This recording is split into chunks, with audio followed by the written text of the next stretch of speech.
Welcome to my channel easy learning accounts.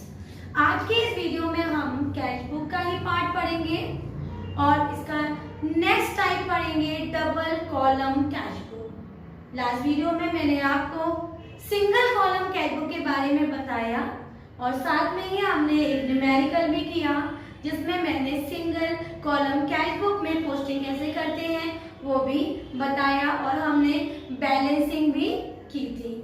आज की इस वीडियो में हम डबल एंट्री किस तरह से डबल कॉलम कैश बुक को बनाएंगे और इसकी पोस्टिंग कैसे करेंगे, बैलेंसिंग कैसे करेंगे और ये होता क्या है, इन सभी चीजों को हम सीखेंगे। तो सबसे पहले हमें पता होना चाहिए कि डबल कॉलम कैश बुक क्या होती है। तो the cash book having the two columns on both the sides, that is the debit side as well as the credit side. One column is of cash and other column is of bank. This is known as double column cash book. Double column cash book के लिए जो format होता है वो होता है कुछ इस तरह से, ध्यान से देख लेते हैं। पहला column date, particular LF, cash column and bank column on the debit side and again on the credit side date, particular LF and cash and bank column on the credit side.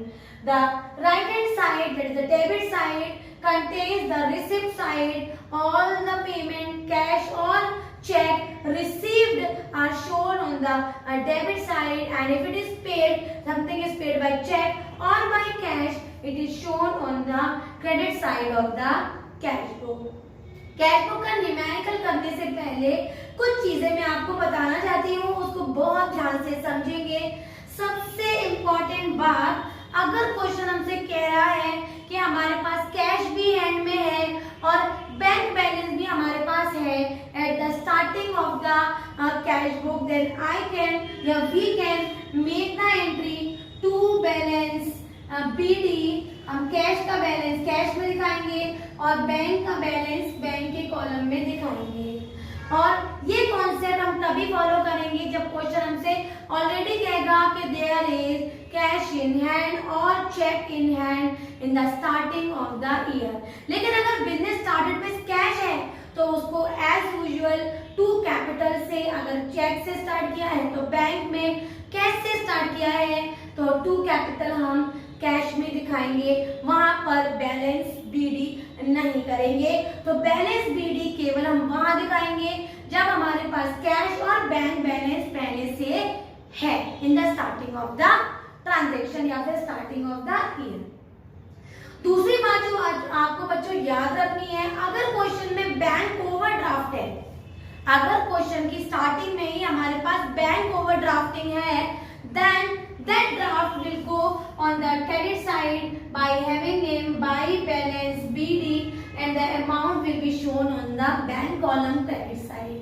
तो छोटे छोटे points बता रही हूँ, उसे याद रखेंगे और भूलेंगे नहीं। तो यहाँ पर हमने इन हैंड इन की ट्रांजेक्शन बताई और ओवरड्राफ्टिंग आ जाएगी तो उसको हम यहाँ दिखाएंगे।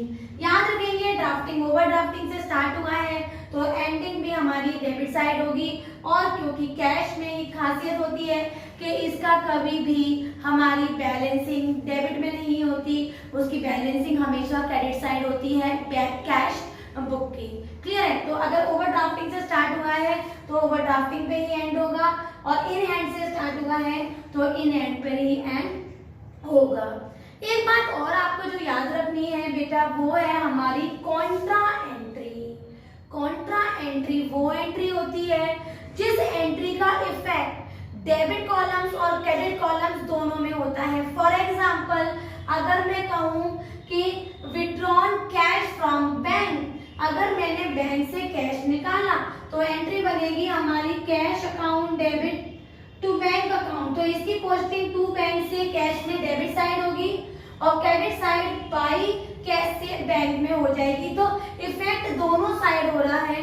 तो जब कोई भी एंट्री डेबिट और क्रेडिट दोनों कॉलम्स को इफेक्ट करती है एक साथ तो this is known as contra entry.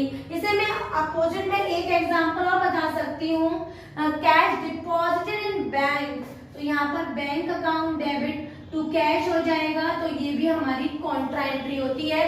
तो कॉन्ट्रा एंट्री दो तरीके की होती है, cash withdrawn from bank and cash deposited in bank. So the entry which affect both the sides of account is known as contra entry, and example is deposited cash in bank and withdrawn the cash from bank. तो contra entry को हम C नाम से दिखाते हैं. On the LF column हम दिखा देते हैं C, मतलब उस एंट्री के बगल में हम LF में C दिखा देते हैं या आइडेंटिफाई करते हैं कि ये हमारी कॉन्ट्रा एंट्री है.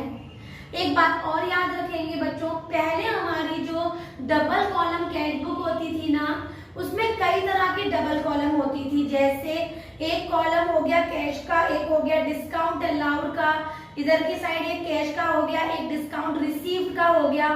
एक और थी डबल कॉलम जिसमें मैंने बैंक दिखाया और डिस्काउंट अलाउड, बैंक दिखाया और डिस्काउंट रिसीव्ड, और एक होती थी cash and bank and cash and bank. तो इन तीनों तरीके की डबल कॉलम में केवल अब हमारे कोर्स में एक ही सिंगल रह गई है, that is cash and bank column. तो अगर क्वेश्चन में डिस्काउंट अलाउड या डिस्काउंट रिसीव्ड आ जाता है तो उसको हम अपनी डबल कॉलम में नहीं दिखाएंगे, बल्कि जब हमारी फॉर्मेट पूरा हो जाएगा, क्वेश्चन कंप्लीट हो जाएगा, तो जो जो डिस्काउंट अलाउड और रिसीव्ड की एंट्री हमने पोस्ट नहीं की है उनको अलग से जनरल एंट्री पास करके हम दिखा देंगे, डबल कॉलम कैश बुक में नहीं दिखाएंगे. तो ये सारे रूल्स हम अपने डबल कॉलम कैश बुक में फॉरवर्ड करेंगे, फॉलो करेंगे. अब एक क्वेश्चन देख लेते हैं हम, numerical question of double column. एक क्वेश्चन लिखा हुआ है मैंने, TS Grade 1 2020, page number 10.38, question number 5, double column cash book. इस क्वेश्चन को फॉलो करेंगे और कैश बुक में इसको पोस्ट करेंगे. देख लेते हैं entry number 1 2020, cash in hand, cash at bank. मैंने अभी आपको बताया था कि बेटा ओवरड्राफ्टिंग को छोड़ के अगर इन हैंड कैश या बैंक में बैलेंस इन हैंड है तो उसको टू बैलेंस BD के नाम से हम डेबिट साइड दिखाते हैं, और हम ईयर लिख देंगे इस बार में 2020. यहाँ पर भी लिख देती हूँ मैं ईयर, और मेरी जो डेट है वो है मार्च 1, मैंने मार्च 1 लिखा, और यहाँ लिखा टू बैलेंस BD.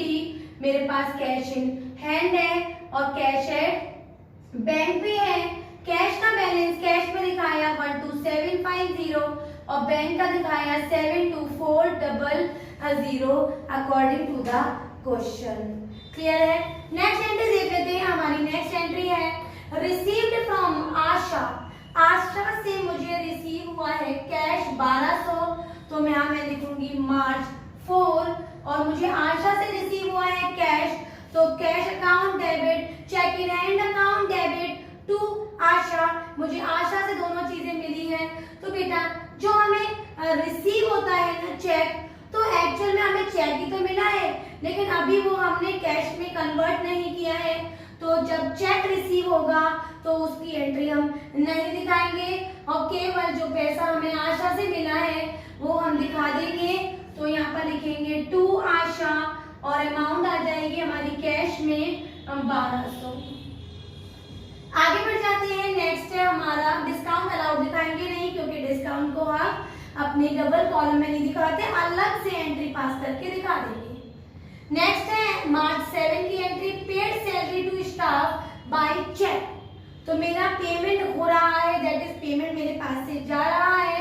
तो यहाँ पर लिखूंगी मैं बाय सैलरी, पहले मैं डेट डाल देती हूँ मार्च 7 बाय सैलरी. और क्योंकि सैलरी का पेमेंट चेक से किया है तो 25,600 मैंने बैंक में लिख दिया. आगे बढ़ जाते हैं. हमारा नेक्स्ट है withdraw cash from bank for office use. मैंने बैंक से कैश विड्रॉ किया है तो मेरे पास कैश आ जाएगा, cash account debit to bank, cash account debit to bank. तो टू बैंक आ जाएगा बेटा मेरा क्रेडिट साइड, और बाय कैश पहुंच जाएगा मेरा ऑन द क्रेडिट साइड. कैसे? क्योंकि मैंने कैश विड्रॉ किया है तो बैंक से पेमेंट गया है, तो मैं बैंक में तो दिखाऊंगी क्रेडिट साइड, और कैश मुझे आया है, मेरे पास रिसिप्ट हुआ है क्योंकि मैंने विड्रॉ किया है कैश फ्रॉम बैंक, तो कैश में रिसिप्ट में दिखाऊंगी on the debit side. And the amount is 21,900 आ जाएगा मेरा कैश में. और बैंक में चले जाएगा 21,900। क्योंकि ये कॉन्ट्रा एंट्री है तो मैं यहाँ पर LF में C दिखा दूंगी on the date will be 9 और यहाँ पर भी लिख देती हूँ मैं 9। क्लियर है? आगे बढ़ जाते हैं।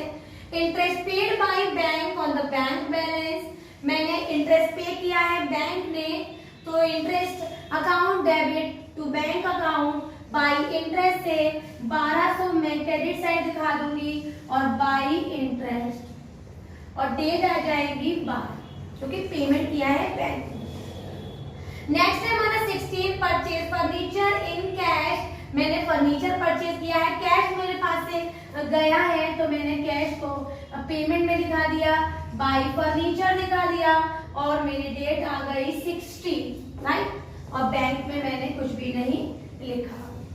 The next is paid to Mohan by check 900 discount receive, discount नहीं दिखाएंगे, इसको अलग से जर्नल की एंट्री करके दिखा देंगे।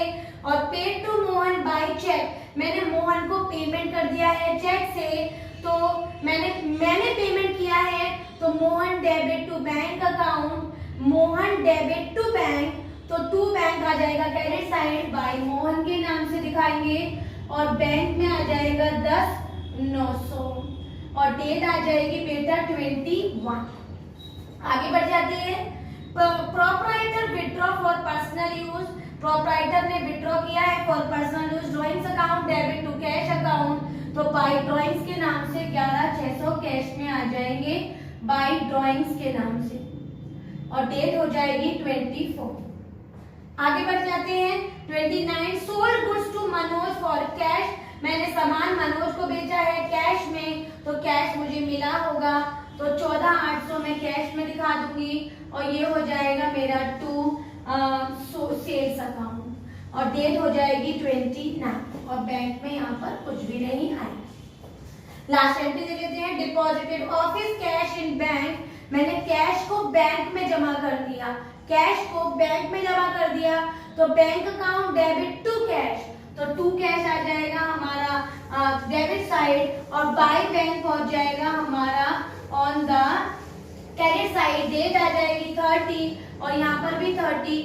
सिंस ये कॉन्ट्रा एंट्री है यहाँ हमने सी लिख दिया, कैश लिखा है तो अमाउंट जाएगा 21,200 का बेटा बैंक में और क्योंकि यहाँ बैंक लिखा है तो 21,200 का अमाउंट चला जाएगा हमारा कैश में। इसके अलावा कोई भी एंट्री नहीं है तो इसको बैलेंसिंग करेंगे और बैलेंसिंग करने पर हमने के बाद एक चीज और ठीक कर लीजिएगा कि बैंक में यहाँ जो हमें चेक रिसीव हुआ है बेटा, अगर वो चेक एंडोर्स हो जाए किसी और को, ऐसे मैंने किसी को चेक दिया उसने एंडोर्स कर दिया तो वहां वो चेक की एंट्री नहीं होगी, लेकिन यहाँ 3200 की मैंने एंट्री कर दी है जो मैंने स्टार्टिंग में सेकंड एंट्री में नहीं किया था। इस तरह से बाकी एंट्री जो हमने की उसको बैलेंस किया, एडिशन आया 5650, एडिशन किया बैंक के कॉलम का तो वैल्यू आई 98,000, इन दोनों बैलेंस को हम इधर लेते आए, जब हमने एडिशन किया 16,500, 11,600, 21,200 और माइनस किया 50,650 में तो आंसर आया 1350 एंड 98,000 में जब इन तीनों वैल्यू को माइनस किया चारों को तो वैल्यू आई 39,600। इस तरह से हमने बैलेंसिंग की और double column for cash book को मैंने क्लोज कर दिया। हमेशा डबल क्लोजिंग हमेशा अमाउंट की करेंगे, बाकी सिंगल लाइन से पूरे अकाउंट को बंद कर देंगे। इस तरह से हमने डबल कॉलम कैश बुक को भी फिनिश किया। नेक्स्ट वीडियो में मैं आपको एक और तरीके की कैश बुक बताऊंगी जिसको हम कहते हैं पेटी कैश बुक। छोटे छोटे खर्चों के लिए जो हम एक पेटी कैश बुक बना लेते हैं उसको हम पेटी कैश बुक कहते हैं और इसको कैसे पोस्टिंग करते हैं, क्या रूल होते हैं, ये मैं अपनी नेक्स्ट वीडियो में बताऊंगी। कोई भी प्रॉब्लम अगर आपको डबल कॉलम कैश बुक में आ रही हो तो आप कमेंट करके मुझसे पूछ सकते हैं, मैं जरूर उसका आंसर बताऊंगी।